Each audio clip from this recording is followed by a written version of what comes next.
what is the agenda of the Africans that is making us not to unite? And what kind of an agenda must we create so that we can find a reason for ourselves to unite? Because it profited the Southern Hemisphere to have Cecil John Rhodes consolidate the kingdoms and the countries of the South to formulate the British Empire and extend it. So I just cannot process it in my head that black people will only find a reason of division. So who will rule amongst us? Will he be a Tswana? Will he be a Shona? Will he be a Zulu? Will he be a Pedi? Will he be what? Which king will be ruling over us? You know, yadida, yadida.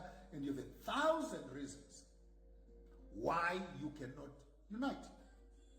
You don't have a single reason why you must unite. Because you think that unity will benefit other people more than it benefits all of us. There is strength in unity. There is weakness in division. I will not torture you much today. Just that one question. I would want you to process it in your head. Will Africans only unite when a white man is amongst us? Or we must find our new agenda and find a reason why we must unite? And there's no excuse.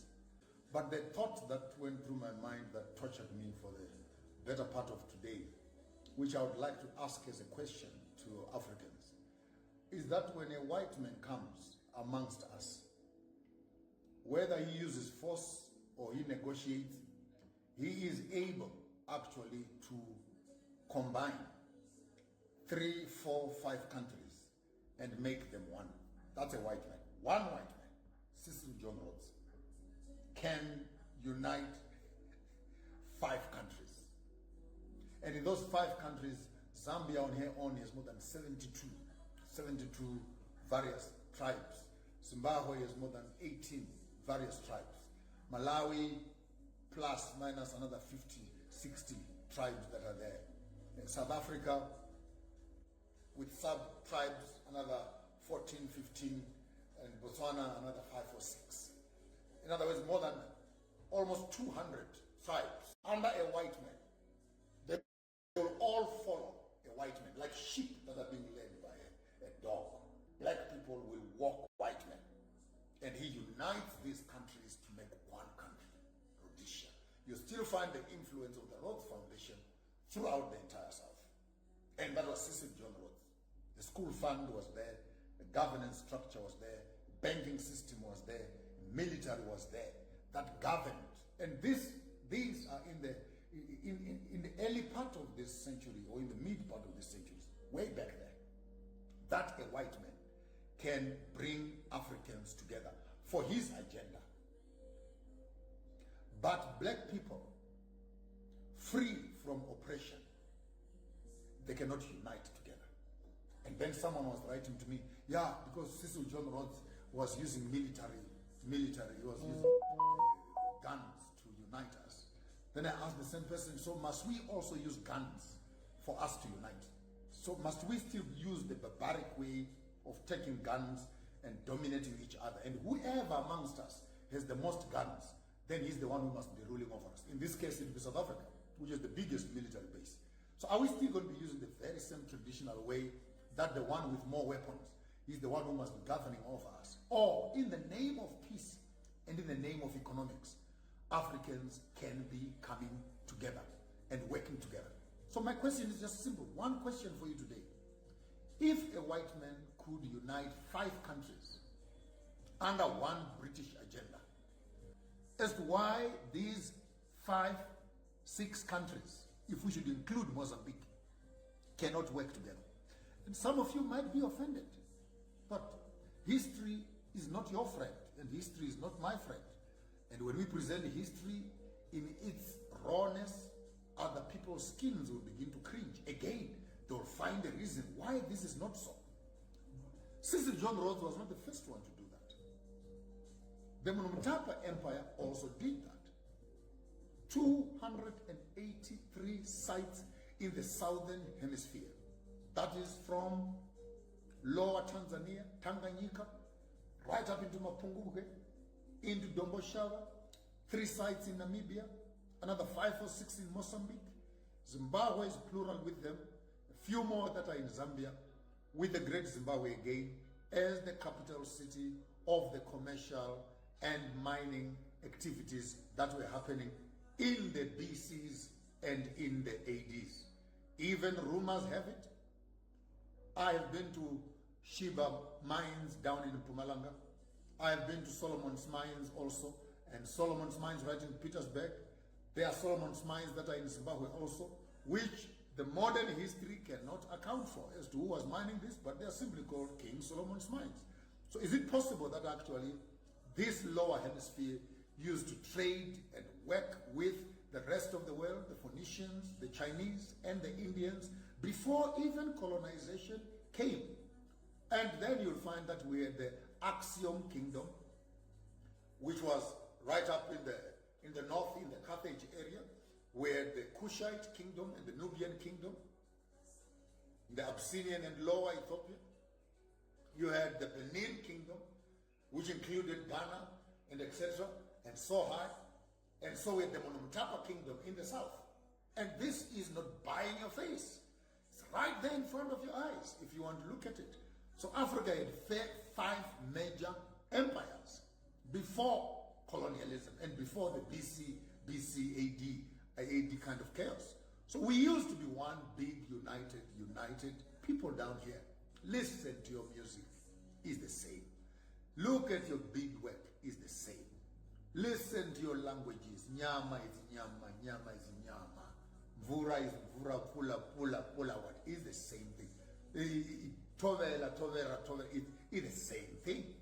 And as nations are drifting away from each other, they develop other languages and other cliches. I don't know why Africans will always find a reason of that which divides us instead of finding that which unites us.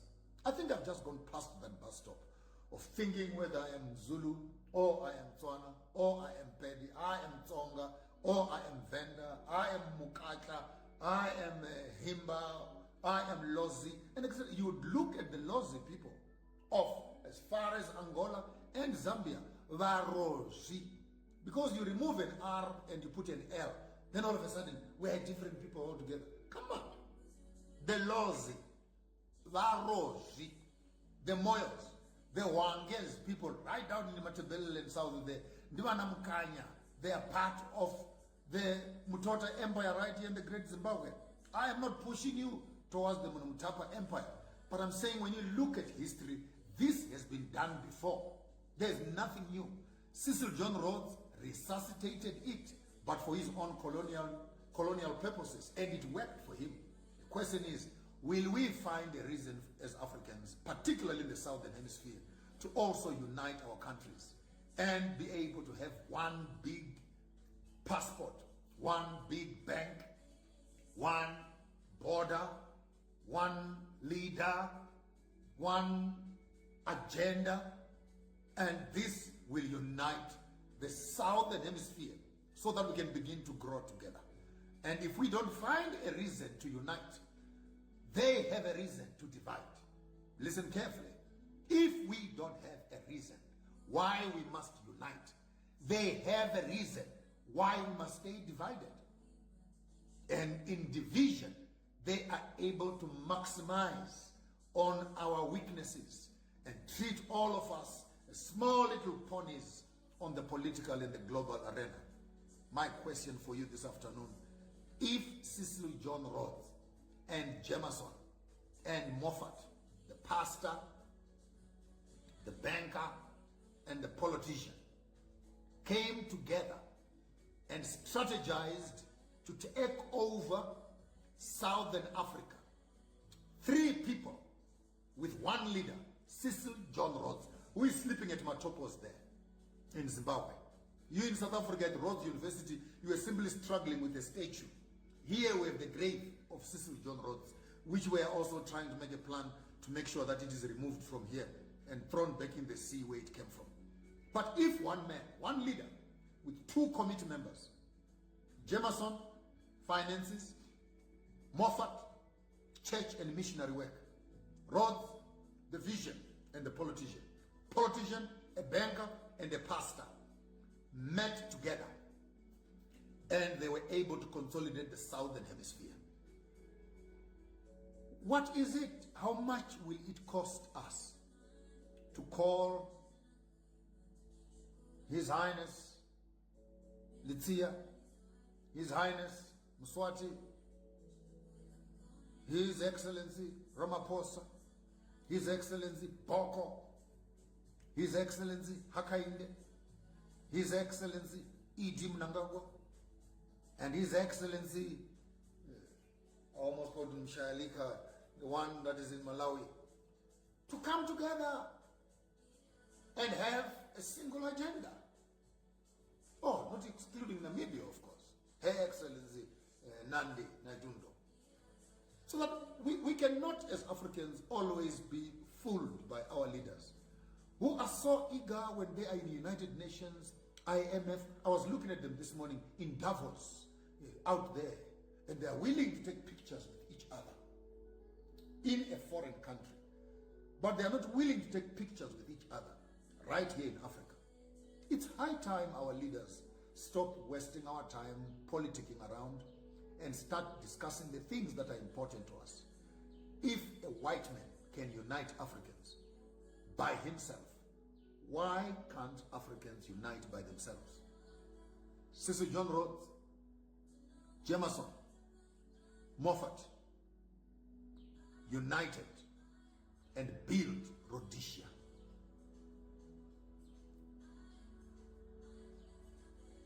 Our intelligent Africans, the educated ones, will always have a reason why we must not unite. Our borders, our money, our currency, our what. Maybe you must wait until another white man comes again and he'll whip you. Then he will unite you. You can meet in the Commonwealth. Because the British is there. All of you are there, loaded in a bus like sardines. But you can't respect yourselves as African leaders and unite and come together to create the future that will benefit your children. That's all I had for you for today. That a white man can bring blacks together, but blacks can't come together. So maybe the proverb is true. 100 sheep led by a lion will win a battle, and 100 lions led by a sheep will lose the battle. I wish that you can tag your political leaders and tag your presidents and ask them the question, why are we not uniting? You'll be shocked. We are not uniting because of their selfish reasons and because of their selfish agendas and their selfish benefits. It's not working for us as common people, but it's working for them. There's no reason why Africans should be divided by a river when America, bigger than the Southern Hemisphere, is one country. When Europe is one country, one currency, different provinces, Italy, Germany, France, Norway, Sweden, and etc. India, China. And we are so happy to be in these small little boxes of meaninglessness and be tossed around by the global West, the global East, and the global North.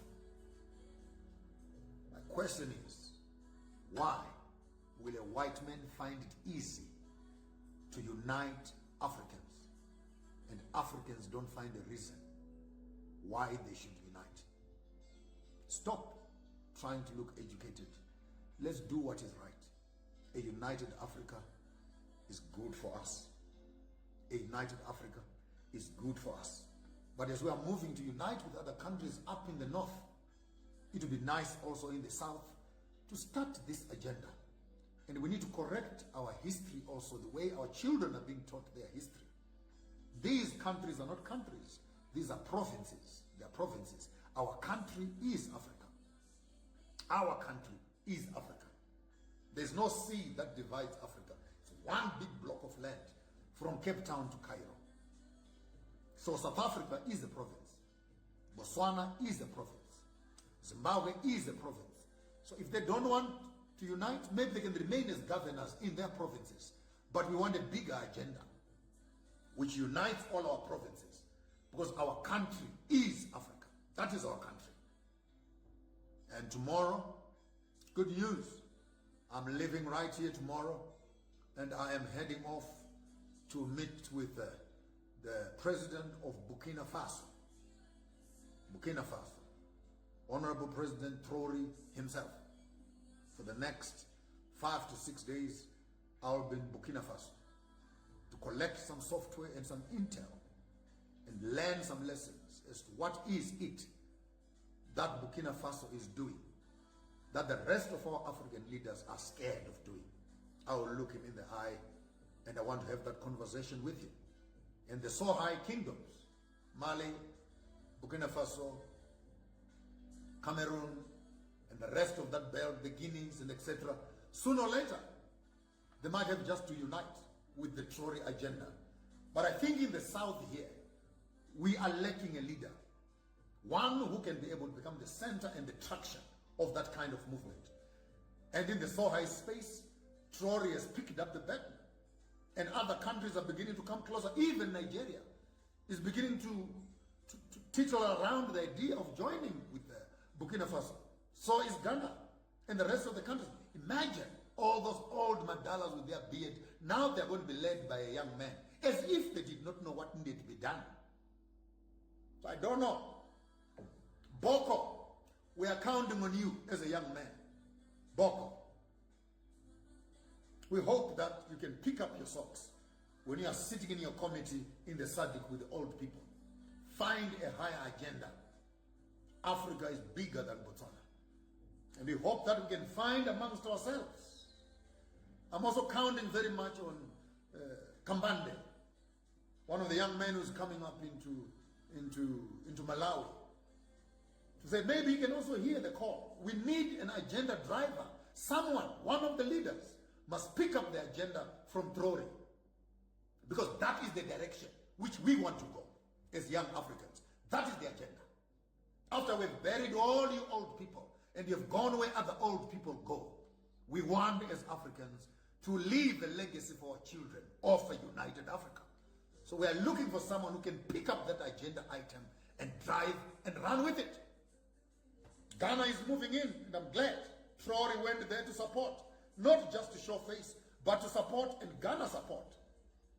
So for the next few days, I'll do a few broadcasts for you from Burkina Faso, Ouagadougou, getting there through Ethiopia, and learning from each other, benchmarking our programs, looking for the new agenda. Black people can not only unite when Africans are brought together by a white man, then they have a reason to unite. They'll be smiling, taking pictures, you know, and they all look very, very timid. You know, that kind of a smile that an African gives when he looks in the face of a white man, you know, and, you know, like he's looking into some mystical space. Hell no. Hell no. If they have an agenda for our unification, we should also have an agenda for our unity. With those few words, I thank you. Stay away from trouble. Don't do what I would do, but if you do it better.